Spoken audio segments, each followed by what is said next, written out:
Hello, welcome to This Week on Mustard TV. With the new government getting its feet under the table in Westminster, the people of the UK are finally going to get their say on whether we should stay in the European Union or not. Before the end of 2017, you will get to vote in the first in-out referendum in 40 years. But what are the issues we all need to think about, and what would be the impact for us here in Norfolk? So let's tackle that question with our guests this evening. They are James Wright, the leader of the Liberal Democrat group on Norwich City Council. Also with us is Steve Emmons from UKIP and Alex Mayer, who stood to be an MEP for Labour in the last European election. Good evening to all of you. So let's kick off with a simple question in about 30 seconds or so. Tell us, in or out, and why? James. Definitely in, and I shall be campaigning vigorously to ensure that we remain part of the European Union. I think it's good for jobs, and it's good for the economy, and actually we need to be an outward-looking country, and what membership of the EU has given us, and we've had this stability since the end of the Second World War, and I wouldn't want to see that go. So definitely pro-European, although I admit there is scope for some reform. Okay, Steve. Oh, definitely out. We've got this about who controls our country. We're not just a star on someone else's flag. We need to run our own country, control our own borders. We've got a real capacity problem thanks to the European Union. You can't get into doctors' surgeries. You can't get the police. We've got a real problem. We're having to build a house once every 7 minutes. Let's get out. Let's control our own borders, and let's all be prosperous again. Alex Mayer, you're shaking your head. Yeah, I will be campaigning for Britain to remain part of the European Union. Labour believes that. I believe it's absolutely vital for prosperity across the United Kingdom, here in Norwich and in Norfolk. I also think it's been a successful experiment. We've had unprecedented period of peace and stability right across the continent. So, and if you look back to the end of the Second World War, and now you look at the way we're all cooperating with each other, I really think that it has been a success. There are things we need to reform, but fundamentally we should be in. So let's talk about some of those issues. Jobs are one of the things that you raised. Why is it so important to stay in for jobs in the UK? Well, I think there's, it's a large trading partner for UK companies, and it gives them an unprecedented access to market their goods. There are employers that I've spoken to who are based in Norwich who are part of wider, larger European companies who actually there's a level of uncertainty going on at the moment about will they remain in Norfolk and remain in Norwich if there's a no vote, and we're no longer able to trade as easily with our European partners. It's often talked about, Norway's given as an example about a country that can stay outside of the European Union but have access to that market space, but at what cost? And I'm right in saying it took Switzerland 9 years to gain partial access to the single market when it began its process. So I think it'll be foolhardy from a business and a jobs point of view to exit. Foolhardy, Steve Emmons. Foolhardy, my hat. The Germans are going to stop selling us Audis and BMWs and Mercedes with their biggest trading partners. There's 5 million jobs dependent on the trade on the continent with Britain, and they are situated in Germany, France, the Netherlands, all the countries that pay the bills for the EU. If we left, we would retake our seat at the World Trade Organization, and nobody would be able to differentiate with us on the matter of trade. We would have more jobs, not less jobs. The Liberal Democrat position about 3 million jobs at risk is just absurd. Alex Mayer, respond. More jobs, not less. 336,000 jobs are dependent on us being a part of the European Union in the east of England alone. And now obviously we could go it alone. It's just that I think it would be better if we remained a part of the European Union, not least because as a part of the European Union we get to have a say in some of the rules that are being made. We get a seat at that table. 8%. We get a seat at the table to make some of those rules 8%. and make sure that they 8% make of what, sure. Steve Emmons? 8% of the voting rights we get, so we get an 8% say in everything that goes on, and as more countries join, it goes down and down and down and down. But if I can just say, Norway pays about the same amount of money as us to be part of the European Union and gets no say.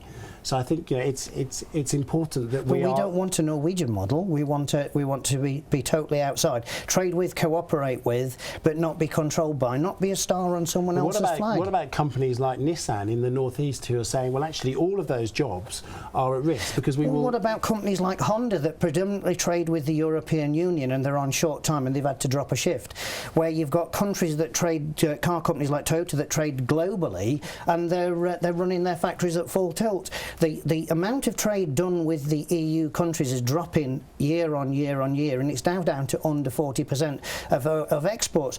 But 100% of the bloc's diktats and rules apply to all British businesses, not just the ones that export. If we want to export to the United States, we have to abide by their standards. If we want to be a member of the EU, we have to abide by their standards on every part of our domestic policy. It costs us billions to be a member. Let's leave this failing bankruptcy bloc. You just talked about, for example, the United States. I think when we're looking towards the future, we've got big trading blocs. We've got the United States, we've got China, for example. I just don't think they're going to have a completely different set of rules for Britain. So we'll end up with having to come to the same kind of standards as the rest of the EU. You know that we can't... But unfortunately, we won't have a say in making those rules. That we That's can't why we have need to be in, not out. we can't have a say in any trade negotiations that go on in the EU. We have to be negotiated by the EU commissioners or the EU bureaucrats, whatever. But we have a say every day with elected representatives. No, we don't. They're not elected. They can only argue about the froth. Well, I certainly think that I think the Labour ones are in the European Parliament arguing for it. I'm not sure that the UKIP ones. Well, those that actually turn up, I think, is the key thing. They argue about the froth on a pint of beer. They can't change the substance. They can't propose legislation. They just argue about the little bit of substance at the top of the legislation. That is not democracy. Democracy is arguing about what goes on and what happens and who rules your country. Are the UKIP MEPs playing a full role to get their voice heard in the European Parliament? UKIP MEPs are playing a full role, and UKIP MEPs would rather be at home talking to people in this country about removing ourselves, extricating ourselves from this failing trade bloc. It was 30% of world GDP when we joined in the 70s, and now it's down to 20, and in another 10 years' time it'll be 15% of GDP. The EU is making us all poorer. OK, well, let's bring it back to Norfolk and talk about that specifically. Dr Nick Wright's a lecturer in politics and international relations at the UEA. He told This Week there would be significant changes for Norfolk if we were to leave. There's a considerable amount of funding that we get sort of in regional terms from working with other regions around the European Union to developing particular projects, enterprise, etc. Access to that funding will be cut off. And yes, one might argue, well, given that we're not going to be spending all that money on EU membership, potentially maybe some of that money will come to Norfolk. But can we guarantee that central government will reallocate those funds appropriately? I mean, Norfolk remains, in some areas, in some ways, quite underdeveloped and under-resourced. The European Union has provided very significant funding to a number of projects and to a number of economic sectors. How will that be replaced? Dr Nick Wright there from the UEA. Alex Mayer, do you agree there are concerns about how this grant money may or may not be reallocated if we came out? Absolutely. And I think one of the things we need to think about in terms of European funding for our universities is the fact that we're sharing best practice across all of the European Union. So, you know, a pound that is spent that comes from the European Union into UEA, I think that's a well-spent pound because, you know, they're using the best practice of other universities across the rest of the EU and forming real lasting partnerships. And I mean, science is a global industry in a sense, and that's why we need to make sure that we're doing things like that. I mean, there are specific examples at UEA, a project, for example, on improving drinking water, and they're all using expertise from right across the EU. But there's funding also, and Norfolk's a very rural county, isn't it? There's funding for agriculture as well, isn't there, which I guess helps the county. Yes, absolutely. As you're right to say that we're rural. We need the levels of funding that can come in to support us as a county. On one of the issues that comes up about European membership, and Steve alluded to earlier in terms of migration, I was speaking recently to a farmer who says actually that they couldn't get the level of employment fields without us having access to migrant workers who can come in. So that's another thing that needs to be factored into the equation. So, Steve, how do we deal with this and the grant money problem? Let's be really clear here. There is no such thing as European money. It is British taxpayers' money that's taken over there, squandered. Vast amounts of it is squandered. We could spend our own money and our own resources in our own country far, far better. And that's what I firmly believe that we should be doing. We should be allocating our own funds in our own country and spending it where our own priorities are. So if our priorities in Norfolk, then we spend our money in Norfolk. Well, I mean, you mentioned the rural funding. Because Norfolk is a rural county, that's precisely why a lot of European money comes of that. But there is no type. such thing as European money. It's all recycled British taxpayers' money that's been taken over there. We send them vast Arctic loads of cash, and they send us transit van loads back. Her Majesty's Revenue and Customs say that for someone earning £23,000 a year, they would contribute £34 to the European Union, which I think you'll agree is a relatively small amount a relatively small amount in the great scheme of things for what we get from it in terms of the money coming back in. What do we get from it? We get the grant money coming back in that supports the projects that we've heard about already. We get told what we can and what we can't do, and what vacuum cleaners we can buy and what vacuum cleaners we can't buy. People always bring up things like vacuum cleaners because, you know, it's just an easy hit, isn't it? But if you look a bit behind the headlines, if we take particularly the vacuum cleaner issue, it's about trying to make sure that we've got hoovers and such like that don't use as much energy and will actually save people money in the long run. They do use more energy, don't they? Because you have to go over the carpet more times because they don't suck up the... It's about having energy efficient vacuum cleaners. But we don't work as well. We constantly get sidetracked in issues like this when we need to look at the big picture. And every family in Britain is £3,000 a year better off because of their membership of the European Union. Absolute poppycock. No absolute way. It costs us hundreds of billions of pounds to comply with all their regular... Yeah, but we've not done a cost-benefit analysis ever on the European Union, and they won't do one because they know... They're not my government, certainly. No, they're not. They won't do one because they know full well that it will come out that it's a bad deal. Let's continue this debate after the break. There's an awful lot for us to talk about, definitely. Stay with us. We'll be talking more about who should be allowed to vote in the upcoming referendum and what a reformed EU could mean for us.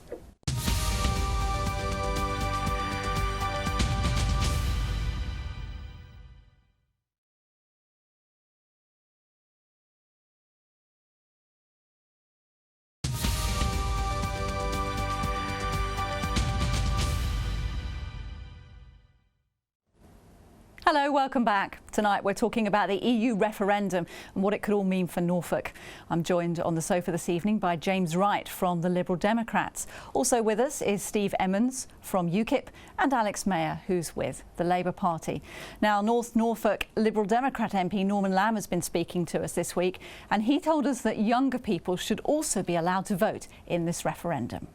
One thing I certainly feel is that we should extend the franchise for the referendum to 16 and 17-year-olds. It is, after all, their continent, it's their country and their future. So just as with the Scottish referendum, I think they should have a say in this one as well.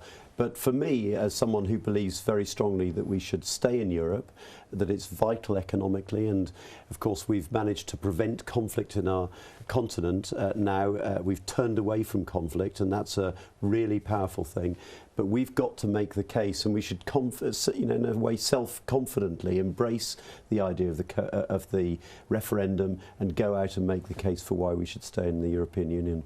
Norman Lamb, MP. So, Alex Mayer, do you agree that younger people should get the vote on this referendum? I think it was a really great experiment in Scotland, and it was proved absolutely that it worked. I think we had young people who were really engaged in a very important question in Scotland, and I think that they're shouting out and saying that they want to have the right to have their say on Britain's future in the European Union in the upcoming referendum here. But David Cameron's decided not, Steve Emmons. Do you agree with him? No, I agree with David Cameron. It's right. We've had the same voting rules for what now 80 years, and let's stick with what works. We know it works, and he's also restricted the referendum to the parliamentary list rather than the local government list, which has got to be right. It's British people that voted to go in all those years ago, and it should be British people that vote to come out.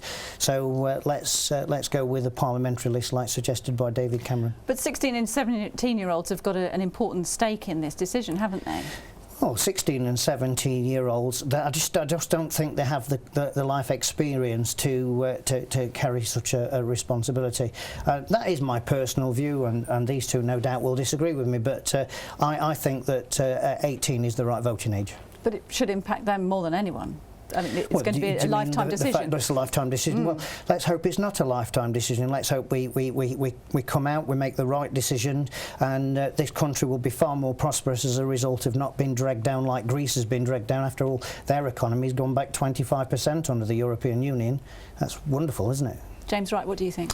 Well, I'm not convinced that the current voting system actually works in terms of turnout. We see falling turnouts at each election we have. Yeah. So I think we should be including 16 and 17-year-olds. It is a decision that will have a massive impact on their future, and so let's have them as part of it, and let's get them involved in the democratic process, so that when the next parliamentary elections come up, when the next local elections come up, that they're there and they're voting and they're understanding of value in it. And the question will be a yes to stay in. Is that the right way to go, Alex?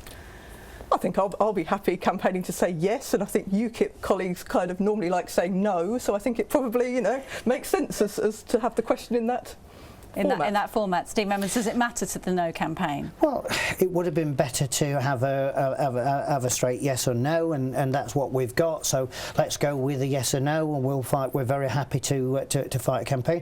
We can put a very positive spin on leaving. The European Union is dragging this country down, both in terms of capacity and in terms of regulations and what we pay to be a member of this failing club. Let's get out. Let's show them if the Greeks don't get out first, let's follow the Greeks, and if we get out first, then let the Greeks follow us. Dragging us down, James Wright.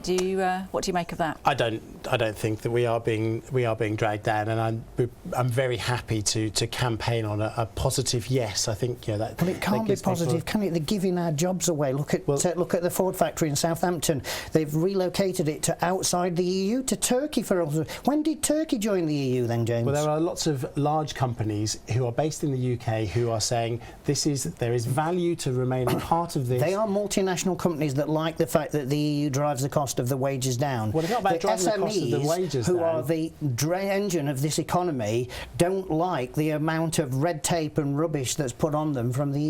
Well, I include you myself. You run a small business, James, don't you? I do run a small business. I'm a small IT consultancy. I don't feel overburdened by regulation, whether it be from the British government or that's inspired by the European Union. I'm able to get on and do what I need to do in order to run a business. What about all those retailers on eBay that have had to close down since the EU changed the rules on VAT?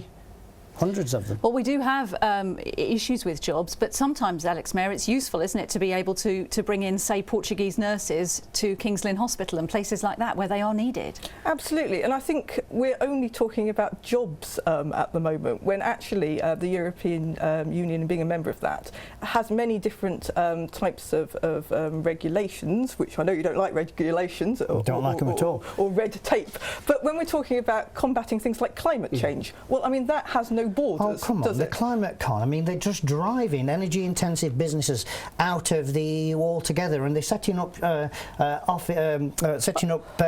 think you just go slightly down the coast to somewhere like Lowestoft and have a look at the Orbis Centre and the real investment. They're sending these companies outside the EU, and then they're setting up outside the EU, and the amount of global emissions are actually rising because they haven't got this rigorous environmental standards that we've got in this country. So we're just offshoring jobs. I can see new jobs. Green jobs, the ones that put people out of work. Across, right around our coast. But green jobs are the ones that put normal people out of work. Go to Lowestoft and have a look. So every green job, you put 2 people out of a real job because the cost of the energy is going through the roof. Let's talk about... Look at the wind turbines, bird slicers, and that's all they do. Let's talk about renewable energy in another programme. One of the important issues in this will be the renegotiation, and David Cameron has promised to renegotiate Britain's relationship with Europe before this referendum happens. Dr. Nick Wright from UEA says that could be a challenge. David Cameron has an opportunity to actually do something quite good here. The European Union, like any organisation of that nature and that size, has flaws, it has problems. Nobody, even the most pro-European person in the world, would not say that it's perfect. What he must do is develop a coalition of like-minded states, like-minded leaders across the rest of the Union to build up support for reform. There are issues around, for example, freedom of movement, particularly in relation to quite technical things regarding access to benefits in particular countries, etc. There's quite a lot of sympathy, for example, in Germany over that. So the question is, can Mr. Cameron work out if you like, a technical solution to these problems that is acceptable to his partners? In which case everybody benefits. But will that be, if you like, headline grabbing enough to then sell to his domestic audience. And I think if he is astute, if he works carefully, he can actually develop quite a useful and important reform agenda that will benefit all member states. If, however, he goes in essentially saying if we don't get what we want, we're going to throw our toys out of the pram and then we're going to get out of the pram, it's going to be a different outcome. People will not want to support him. That's not how the European Union works. Dr. Nick Wright from the UEA. Alex Mayer, I know you're supporting reform in the EU. What reform is key, important here? Yeah, well, I really hope that David Cameron does get a good deal, because this isn't about party politics. This is really about the future of Britain for generations to come. So I very much hope that he is able to negotiate a good deal for Britain. But actually, I think the only way he's going to do that is by talking to other European partners. There is real desire for reform right across the European Union. And it's by trying to make sure that we reform all of the EU, rather than trying to get, a special different deal for Britain, that he's going to be successful in that. And making sure that we're having the kind of Europe that looks forwards, not backwards. So in terms of making sure we've got a single market for digital, for example, is an important reform that I would be hoping that he'd be looking for. What are the key things that we need to reform, and how will it affect people on the ground? Well, I think one of the ones that is for those that, people that are sort of interested in such things is this sort of notion of the European Parliament picking itself up and moving to Strasbourg once a month, I think it is. And there's a cost associated with that, so let's get that sorted out. But on a more sort of day-to-day basis, we had in our manifesto going into the last general election the notion that child benefit, there needs to be some reform around child benefit. It shouldn't be right that people are claiming child benefit in the UK for children who are elsewhere in the European Union. Yeah. And that sounds like that's something that... I think we all agree on that. We all agree on that. And so it's about making the system fair. There should be freedom of movement, but there should be freedom of movement where there are parameters around fairness as well. Steve Evans, what would David Cameron have to do to make you happy? David, take me out.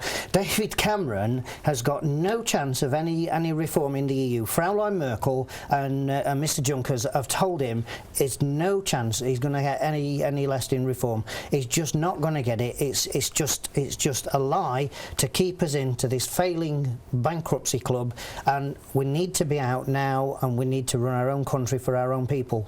I also think that actually reform isn't a one-off. It isn't just now that David Cameron can go and talk to these other European leaders and try and get the deal forever. There's reforms happening every single day in the European Union. Yeah, it gets worse every day. Just briefly, James Wright, what will be the key thing that you would like to see these reforms achieve? I think something that means that we can all sign up to staying in the European Union. So I want to see... I mentioned child benefit already. Alex has mentioned the digital market. I think these are all really important. So some tangible reforms that enable us to go to the country with a positive case for staying in. All right, thank you all very much. It's been a really, really interesting discussion. I'm sure it will continue throughout the rest of the programme, but that is all we've got time for this evening. If there's a topic you'd like us to feature on the programme at some point in the future, you can send us a message to Mustard TV on Facebook, or you can contact us via Twitter. Find us at Mustard This Week. My thanks to all the panel for their thoughts, but that's all we've got time for now. Goodbye.